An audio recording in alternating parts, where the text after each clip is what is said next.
Welcome to the Sourcing Hero podcast, produced by Una, a group purchasing organization that empowers sourcing heroes, and Art of Procurement, the world's largest procurement podcast network. I'm your host, Kelly Barner. The goal of the Sourcing Hero podcast is to capture the epic stories of people who are rising up and beating the odds to create exceptional value within procurement, directly from those heroes themselves.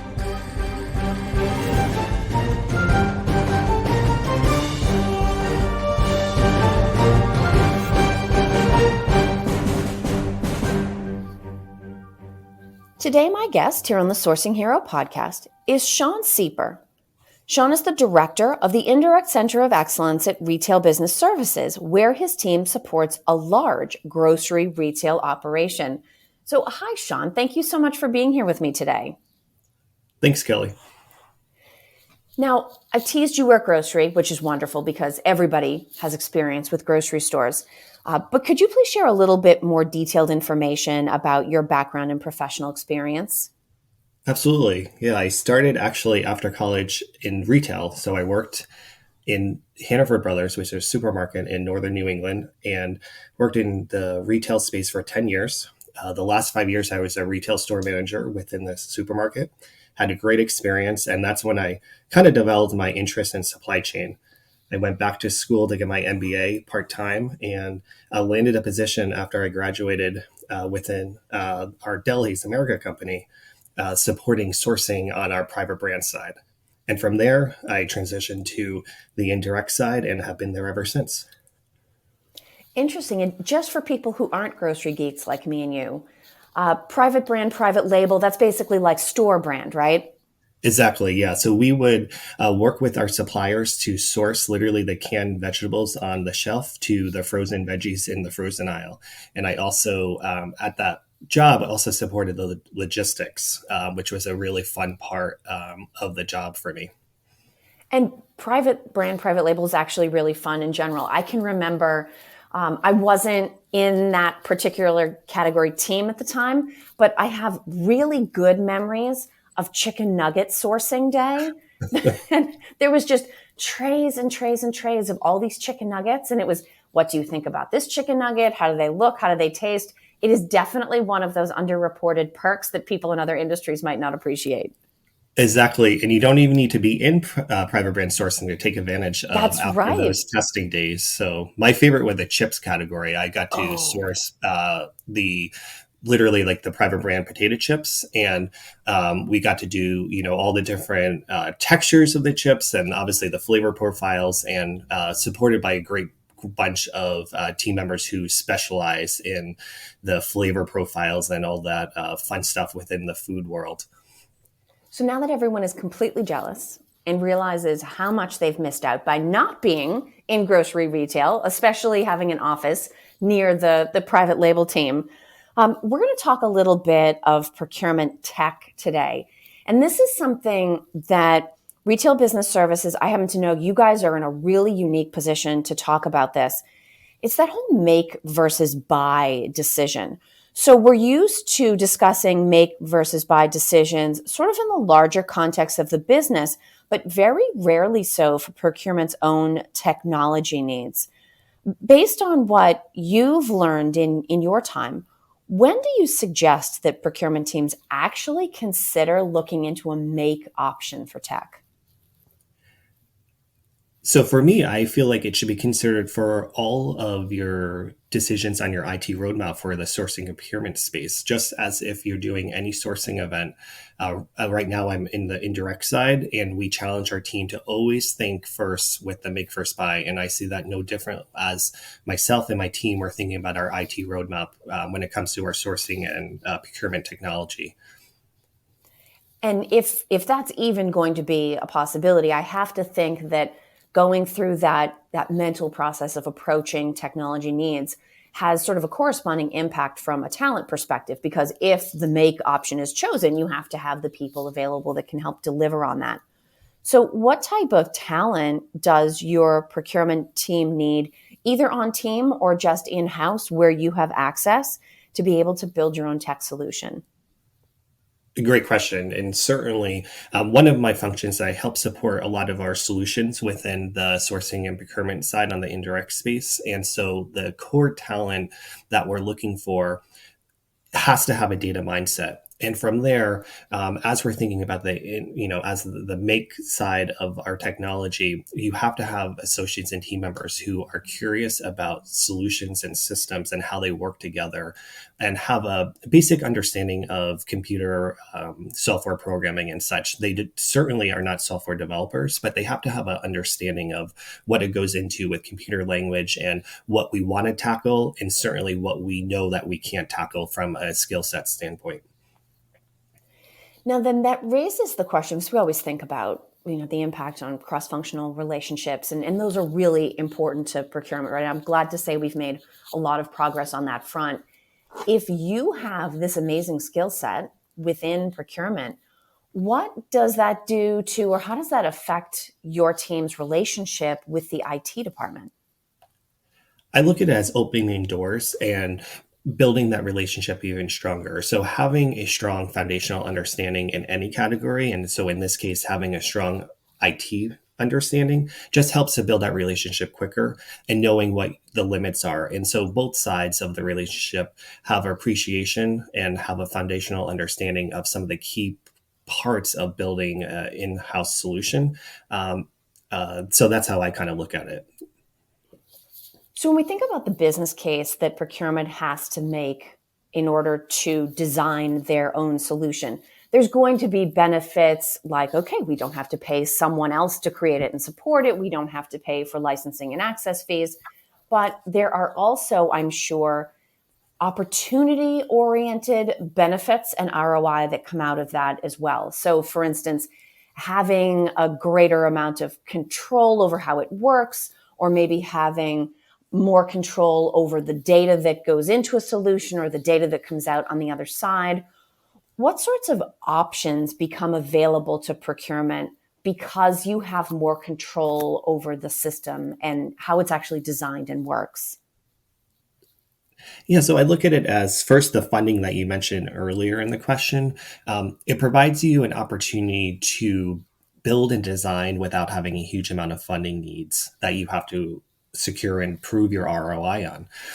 And then secondly, that whole idea of the control you had mentioned, it just allows for greater flexibility down the road to be able to maneuver different case studies that you may be trying to provide value for, and many times you may go down the road and realize it's not going to work, and that's okay because you haven't invested, besides obviously time of the team members, you haven't outlaid funds for the third party solution. So it allows you to be more nimble, in my opinion, particularly on those solutions that make sense to do in house per se. Now, one of the things that, and I'm just sort of imagining here, because anytime I have a conversation with somebody who works in retail, I'll typically ask them questions about, how does it change you as a shopper, knowing sort of what's going on behind the scenes?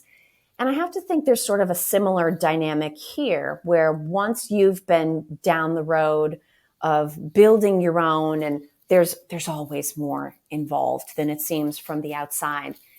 Do you feel like it has changed the way that you and your team have become consumers and users of systems built by other people? So I guess another way to look at it is, do you look at technology differently now that you've experienced what it's like to actually build and control something of your own? Absolutely, 100%. I think we have developed a stronger eye towards evaluating third party solutions because we have dabbled into our own. And so we know what our limitations are, but we also are able to quickly recognize some of the limitations of some of the other third party solutions and also the benefits, to be honest with you. And so it allows us that ability to be better consumers of third party solutions, to be honest, which is obviously valuable for both us, but also for the supplier providing that service, because we're a knowledgeable customer and we're able to, I would like to think, quickly onboard and implement the solution based on some of the experiences that we've had trying to do our own stuff. So clearly there are a number of upsides associated with this, but being realistic, it's not just a make decision, right? It is make versus buy. And so I'm sure there are times where you start to go down this road and at some point the decision gets made for whatever reason. This is not the way to go. But I would like to know, if you're willing to share, have there been times where you've come up against an area that sort of was recognized as, okay, this is steering us away from make? Is there any part of building a solution that procurement shouldn't try? And I think when we had talked about this previously, the thing that always comes to mind for me is drywalling. DIY is so popular now, but one of the things that I've heard, it's one thing to do, basic electrical work or, maybe a little bit of basic plumbing, but people generally will say, stay away from the drywalling and then skim coating that goes over on top. So there's probably some component to all this that really procurement should steer clear of. What kind of advice would you give around that? My advice is the idea of once you go down too far into the coding world, you really want to be careful of the sustainability as people on your team may leave to maintain that. That would be my first recommendation. And I think the second recommendation regarding that is supplier-facing solutions. So we try to steer away from solutions that would have a interaction with our supplier. So our focus is mainly on identifying make solutions that would just be an internal use case for our internal users, whether they be the Indirect Center of Excellence or other users within our stakeholder groups. And that probably, I'm just guessing, that probably sort of addresses what I have to think is a big concern always is cybersecurity, right? So if you're only intending for it to be used internally, you're not looking for suppliers to be inputting data into it. I have to think it simplifies that part of the process. Is that one of the considerations? Absolutely. I mean, cybersecurity, even with internal solutions, is critical to understand. And that's where the partnership with our IT stakeholders is essential because you're able to bounce off. This is what we've done. Take a look at it. Are we, on the right path? Are we exposing ourselves to any risk that we shouldn't be exposing to? So 100% absolutely. And keeping it internal helps mitigate that, but it's also something you have to consider even when it's internal for the cyber side of it. Now, one of the questions, Sean, that I always ask everybody that joins me here on the Sourcing Hero is, and I'm going to give you a choice, so this is completely up to you.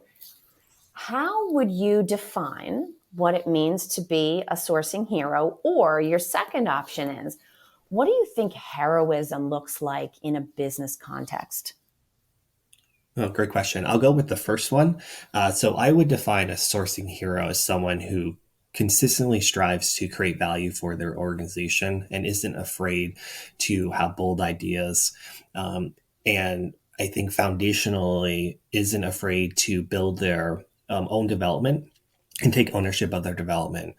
So for example, whether it's be building their data mindset and their skill set on the data side, but also just as importantly, building their toolkit on the interpersonal relationships, project management skill sets, negotiation skill sets, always trying to develop yourself. That to me is what a sourcing hero is. So you could always, create value for the organization because that's what I get great drive in. And that's how I would see a sourcing hero, whether it's in our team or externally within the industry. Now, for any of the folks that have listened in today that might either be interested on your input around the most desirable texture of a potato chip, or would like to maybe pick your brain a little bit around this whole experience around make versus buy, what is the best way for people to get in touch? Yeah, simply you could find me, Sean Sieper, at LinkedIn. Excellent. Sean, thank you so much for being here today and for sharing your point of view. Thanks so much, Kelly.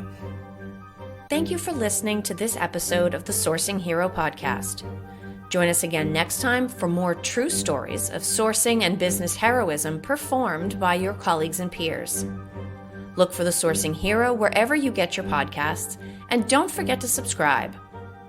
Finally, don't forget, sourcing heroism is taking place all around us every day. Keep your eyes open and you're bound to see it. Until next time, I'm your host, Kelly Barner. Stay well and always remember that you can be a hero too.